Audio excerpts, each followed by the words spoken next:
our next celebrity panel? Now, this is our third panel of the day. I know you guys can get rowdier than that. Are we ready for our next panel? Well, ladies and gentlemen, this is going to be a very special Q&A. Please help me welcome the amazing Stephen Amell. Give it up one more time for Stephen Amell. There are heroes amongst us here at Comic-Con Midlands. How are you, Mr. Amell? You look fabulous. I'm great, thank you. How are you? I'm good. Just an intimate chat with some of our closest friends. That's right. Or furthest friends, really. They're a little bit far. Guys, if you're here for the first time in this panel, I'm going to fangirl and talk to our guest. And then we have the microphone right there in the middle. We're going to have you guys ask some questions and make this an interactive Q&A. But first of all, Mr. Amell, this is not your first Comic-Con. You're well-versed in this scene. Can you stop calling me Mr. Amell? Stephen? Thank you. I feel like I'm not cool enough to just think, hey, Stephen, you're too cool. What is your favorite part about the Comic-Con experience? Well, I think just... Is that me?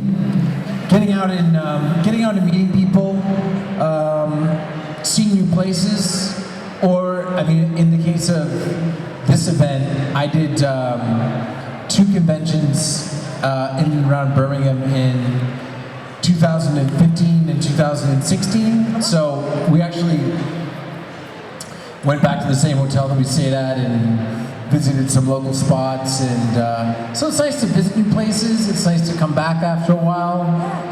It's a little hot. A little hot. But yeah. It's good. Yeah, that's very weird for this time of year. But on all your travels, whether it's actually, on location, filming something, or doing a Comic-Con, do you make a point to actually go soak up some culture and go see the town if you have the time?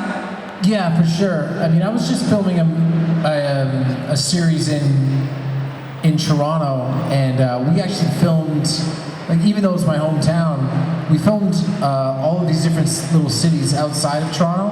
And I always make a point to, like, find the local heritage hotel or something like that, something that's more local than it is touristy. We were in London before this, and we always stay in the same neighborhood, we stay in the same hotel, and we try to make it as homey and local as it can possibly be. Yeah. What are some of your favorite things about the UK? I mean, you've been here many, many times. Are there things you look forward to, be it dining or nightlife or history? Well, I always go see a show or shows down in the West End. I think this time I took my mom and my wife and my daughter and my godmother and my friend to The Devil Wears Prada. That was good. Dying to see it, yeah. And then I went and saw The Fifth Step with Martin Freeman and Jack Lowry down in London, and that was really good as well. So I always see the shows. We always do some really good eating. And then I like this time of year, I like that the sun sets so late, comes up so early. Reminds me of when we would be filming in Vancouver, when we were filming Arrow. At this time of year, again, the sun doesn't set until very late. We don't get that in Los Angeles. Yeah, for sure. Yeah. Well, you like going to see shows on the West End. Have you ever considered possibly becoming one of the West End players yourself? Sure. Yeah. Yeah, I was texting with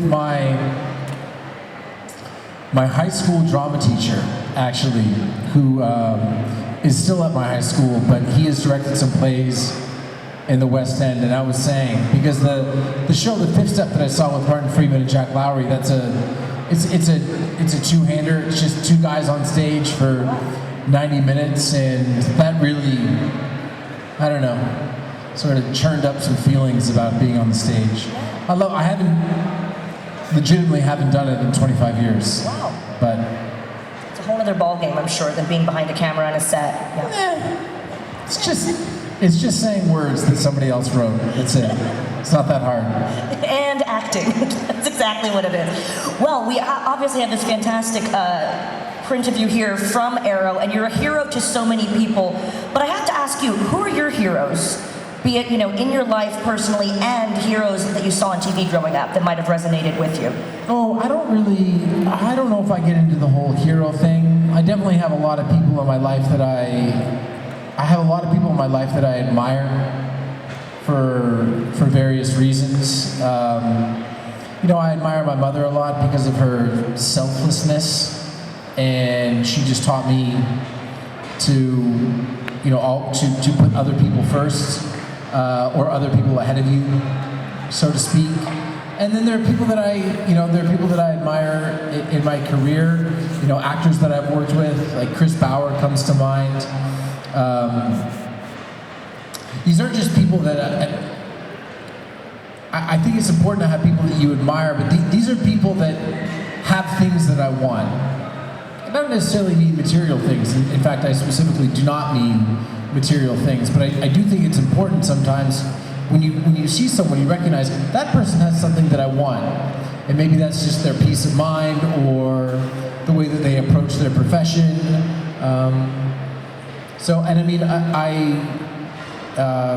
For example, Greg Berlanti, who was the guy that created Arrow and all the shows in the Arrowverse, amongst other things, is so prolific.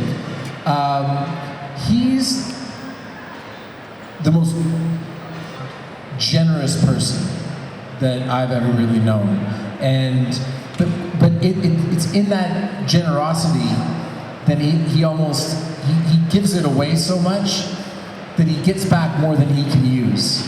I recently brought him a television project that a couple friends of mine wrote, and I didn't know that if I wanted to be involved in it, but I brought it to Greg because I knew that if he was interested in it, he would tell me, but if he wasn't interested in it, he would pass it along and direct me, and by extension my friend, in the exact direction that we needed to go, because that's the type of person that he is. So, yeah. I love that. Well, some would say that superheroes have a lot in common with professional wrestlers. Any wrestling fans in the house here? There we go. Well, obviously we have to ask about your WWE career, because obviously I'm a huge wrestling fan. You blew everyone away. You were an incredible wrestler. Thanks. And how did this collaboration come about? It would have come about, actually, it came about after flying back from Birmingham, like 10 years ago. Cody Rhodes invited me to a taping of Monday Night Raw in Long Island, in New York, and then he just he was playing like a super villain character at the time, so the whole gimmick was that he thought I was actually the Green Arrow, and we had a little interaction at a show. And then it led to a match, and then he and I stayed friends. And obviously, he came on and played a character on Arrow for a couple of seasons. And yeah, he's just a great guy. So as a result, I became friendly with people of WWE, and one thing leads to another, and you have a match. It's been like 10 years. Then you're off the top rope, just like that. Off the top rope. Next thing you know. You made it look very easy. It's not an easy task. No. Were you surprised at how grueling professional wrestling is? Yeah, very much so. I mean, most of those guys, you walk away from the business at some point, but most of the time, by the time these guys do walk away, like they'll have to have a neck surgery or a back surgery or shoulders replaced or hips replaced or knees replaced. It's a grueling lifestyle. Yeah, for sure is. Not for me. Yeah. Not for you. Once every 10 years. You don't want to mess with this moneymaker. You're too pretty. No, you got to be careful. You got to be careful.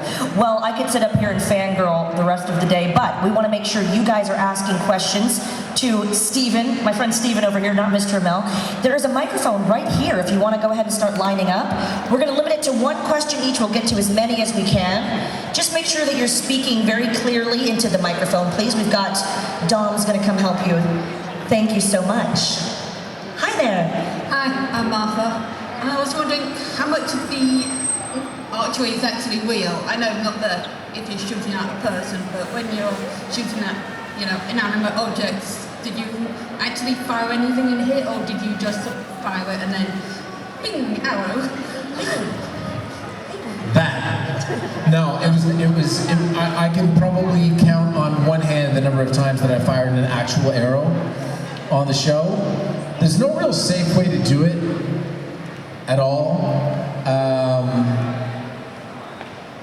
Yeah, so I think, and by the way, I think that maybe it happened, of the handful of times, most of them were in the first season.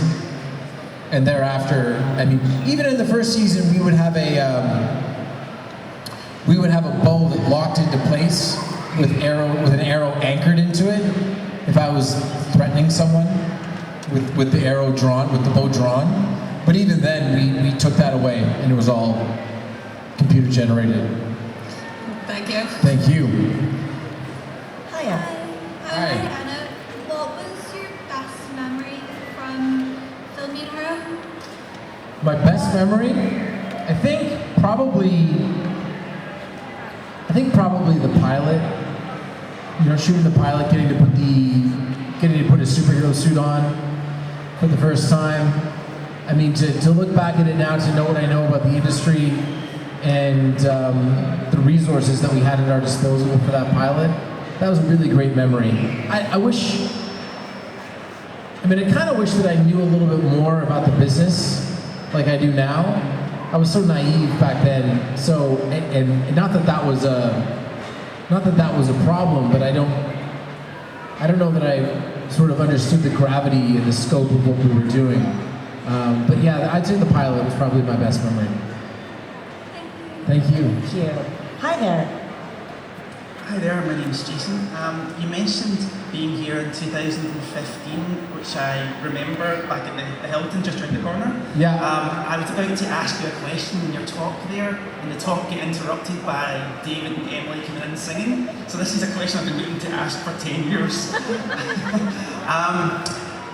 When Arrow first started, it was a very gritty, down-to-earth show with like no superheroes or anything like that.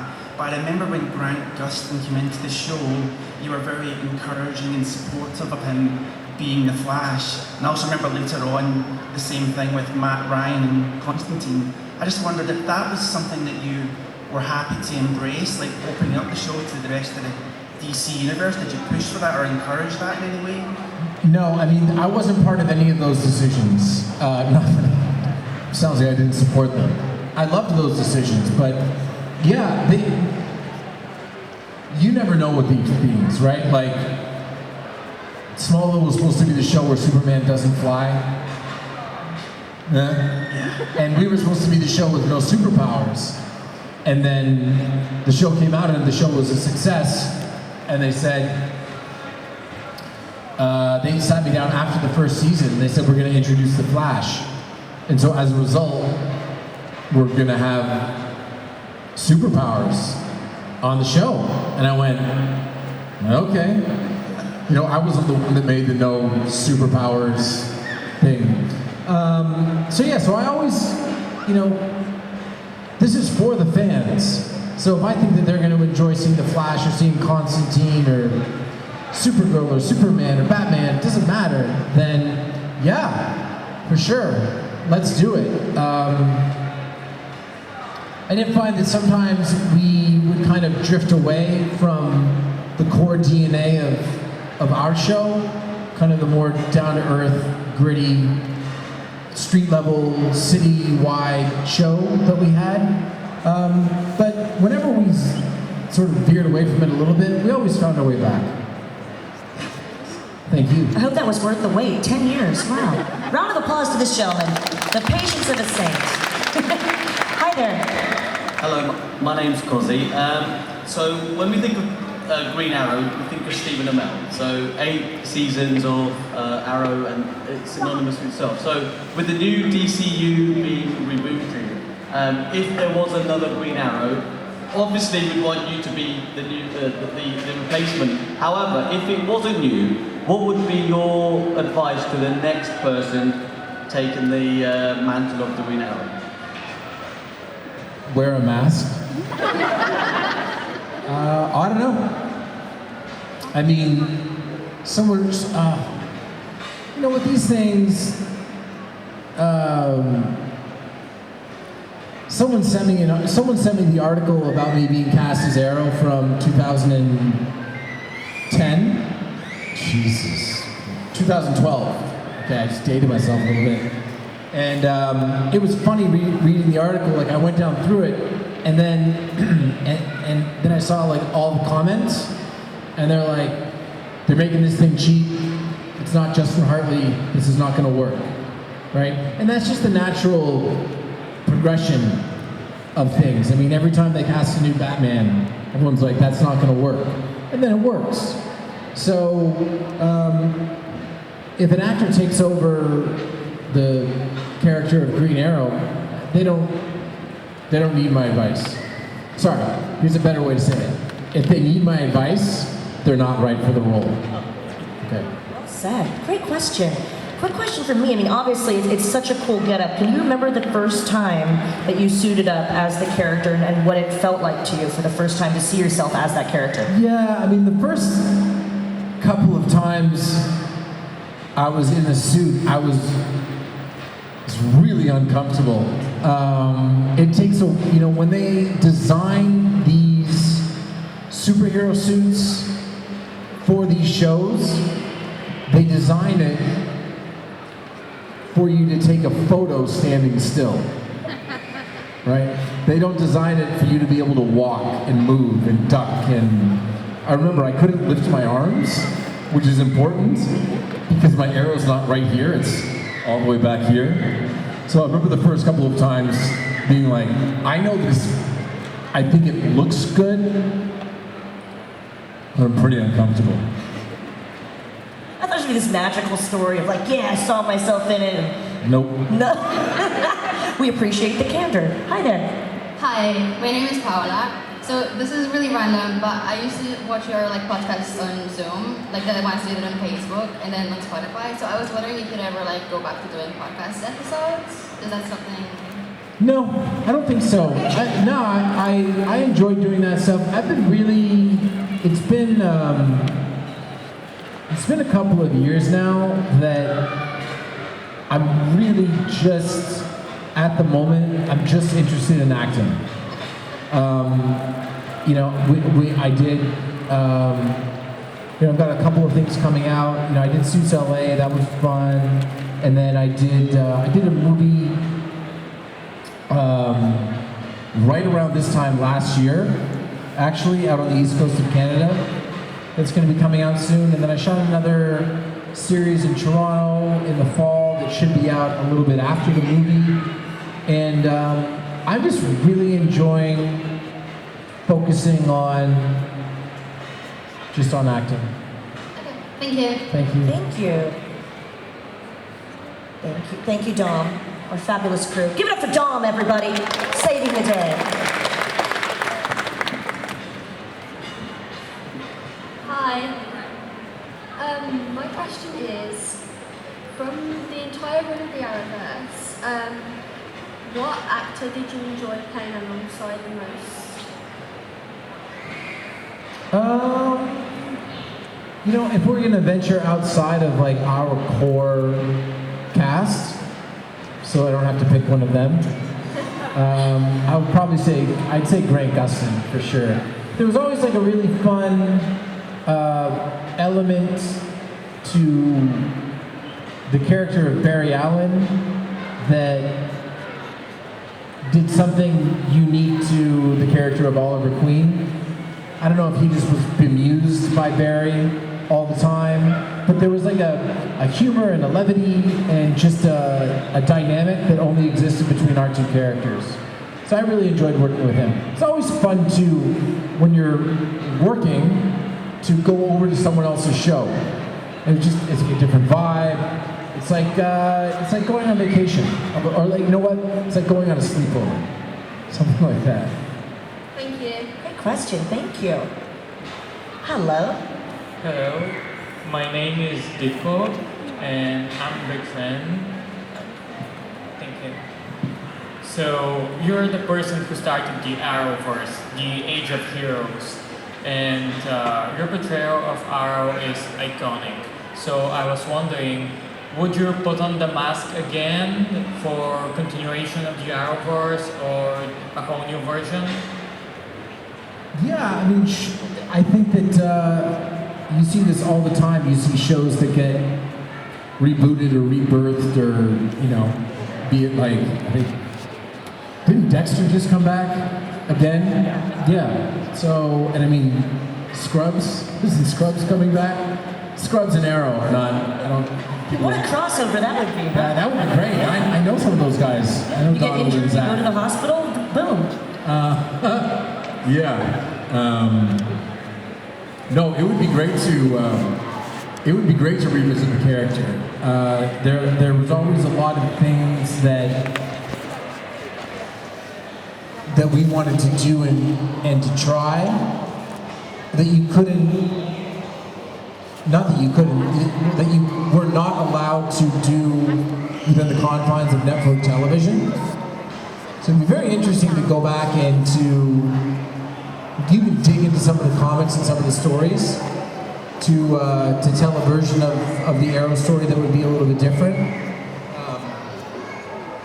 I mean, both Colton and David and Emily asked me when we were doing the reboot, when we were just chatting back there. So, I don't know, it'd be really fun. It's not my decision to make, though. I'd have to be interested, but it's not my decision to make. Thank you. Thank you. Well, let's ask the audience here. Let's do a little poll. Would you guys like to see Steven put the mask on again? Yes. Quick question for me. What is it like when you see, and I see them all the time, people cosplaying as you? Oh, it's great. I just tell them to drink water. Yeah, I've worn the suit in weather like this. It's dangerous. It's good advice. Yeah. Good advice. Stay hydrated, folks. Hi there. Hello, my name is Yvonne. My question is, what was your favourite villain in Arrow? I think Prometheus was my favorite villain. I liked. I mean, they were all so great. Bender was great, and Neil McDonough was great. I mean, all of them were wonderful. I just like that the Prometheus villain was a byproduct of Oliver, right? Like he didn't do what he did, didn't become the way that he became until Oliver hit Star City and killed his father. So that was cool. Thank you so much. Thank you. Thanks, Yvonne. Hi there. Hi, my name is Amy, and as we saw the great chemistry between you and Grant Gustin, would you do a project with him outside of DC? Yeah, do you want to write it? Have to try. Yeah, no, sure. I'd love to work with Grant again. Listen, they're whenever I work with people, that I've been very, very fortunate to work with some really great people in my career, and you always, like, whenever you see a project or you're excited about a project and you start kind of dream casting it, you always think about people that you worked with. So it's also too, it's been a number of years now since we worked together, and you change, you mature as a person, you become stronger as an actor, which is one of the cool things about acting, is that there's no age limit. The more that you work, the more that you do, you should improve. So it's always fun to go back and think about revisiting working with someone years on. Thank you. Thank you. Thank you. Hey there, you look prepared. Yeah, so it's my dad's birthday coming up in a few days. Would you be able to do the "You have failed this city" speech for us? Speech? You know where you say "You have failed this city"? Yeah, you have failed this city. Come on, a bit more. And we're doing a scene now, What's apparently. your dad's name? Robert. Robert, you have failed this city. Yes. Nice one. That's a good birthday for Robert. Hi there. Hi, I was wondering, what's your favourite part about being on set and filming? My favorite part about being on set and filming? Catering. No, boy, just in general, when everything kind of comes together with like a busy day, watching the crew work, shooting a scene that you're really excited about. No, I'm just very fortunate that I really, really enjoy as much as I can, which has kind of been my job sometimes as the lead actor. So it's a really fun way to get to work. I'm very fortunate. Thank you. Great question. Thank you so much. Thank you, Dom. He's after your job, Dom. Look at that. My mum and dad named me Thea after Thea Queen, your sister in the show. Okay. How did you name your children? That's a good question. Okay. My daughter named herself. When my wife was pregnant with her, she said, my wife was thinking, what's your name gonna be? And she heard a voice saying, I have a name, my name is Maverick. It's true. And then with our son, we just named him after Bowen Island, which is just an island off the coast of Vancouver, where we spent a lot of fun time as a family, and we just thought it was a good name. I have never heard that question. Round of applause. Very creative, young lady and gentlemen. Hi there. Hi there. My name is Theo, and a lot of your... How'd you get your name, Theo? My dad gave it to me. That's a good answer. A lot of your acting roles, you've had to maintain a high level of fitness, and what would you say, like, have you ever struggled to maintain a good diet? Because like diet's always like a key for good fitness, and how have you had motivated to? Yeah, I mean, sometimes I would struggle just because in the early days of Arrow, I kind of did everything on my own, and I realized that wasn't the most sustainable way to go about things. You got to ask for help. I didn't really know how to do that as much. So now when I go into any project, if there's a physical element to it, you just make sure that the people that are doing the show understand that the physical preparation is part of your job. So they schedule it like it's part of your job. And also too, maybe like, you don't need to have donuts at craft service. You just don't. It's not good for anybody. It's not good for the actors, it's not good for the crew. I don't care, you have to take your shirt off and leave it on. Get the donuts out of there. So yeah, but most important thing, Theo, is just to ask for help, which I learned to do. I was like, you're welcome. That's great advice. Now say, you're being very disciplined and you have to be in tremendous shape, but say it's time for a cheat meal. What you going for? What's your guilty pleasure? Cheat meal? I don't like the expression cheat meal, but ice cream. I love ice cream. Ice cream. What flavor of ice cream? Vanilla, mint chocolate chip, cookies and cream.